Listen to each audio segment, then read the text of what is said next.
I veliki pozdrav ljudi, ovo je još jedan video na mom kanalu. Današnji video bit će nova epizoda iz serijala Ko će pobijediti. Naime, ovdje sam zapisao sve ko dobija pozdrav i također parove za ovaj put.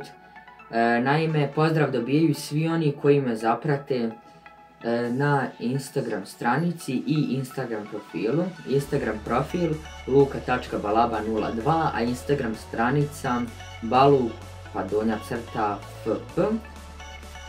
Tako da ko me zaprati na ta dva i napiše mi u chat, znači napiše mi jesam ili zapratio sam te, ali mora na oba, dobija pozdrav, a ti ljudi koji su za sada me zapratili i napisali mi Dušan Pressing, prvi, drugi Nikola Rabat i treći Bijal Ciric, piše tako. Uglavnom vidjet ćete njihove Instagram profile, tako da ako vi želite pozdrav, zapratite ta dva profila, znači moja je ta dva profila i to je to. A sada ljudi koji su pogodili u prošloj epizodi Ko pobjeđuje su ovi koji trenutno možete da vidite na ekranu.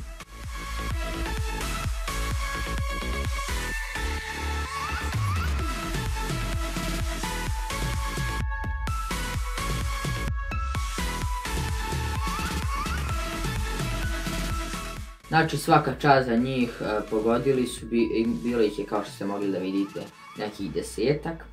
Tako da eto, prelazimo na nove parove, a vi za početak odgledajte ovaj video, dole ga komentarišite, mislim govorite ko pobjeđuje i nakon videa zapratite me na Instagramu i da više ne smaram, možemo da krenemo. Prvi par za ovu epizodu je iz Njemačke lige, znači iz Bundeslige, a to je Hoffenheim Bayer Leverkusen. Zatim idući par je iz Italijanske lige Serie A Inter Roma i treći par je iz La Lige Real Sociedad Celta Vigo.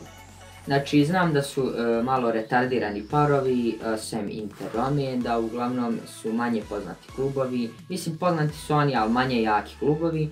Ali dobro, tako je kolo zapalo, a ja sam zaboravio da snimim video, a u prošlom kolu bili su bolji parovi, ali pošto sam jako zaboravio da snimim video, jebi ga, sad morate pogađati ove mutavce, ali dobro, nisu mutavce, bolji su od većine klubova s Balkana.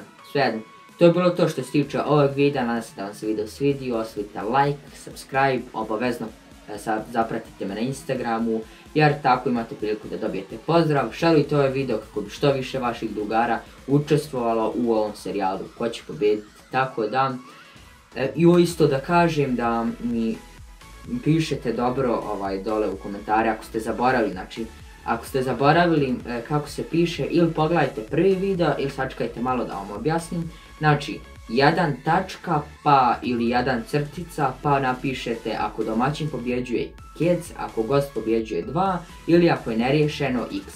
Znači 1 pa crtica 1. Prvi brojevi označavaju redni brojevi kako sam govorio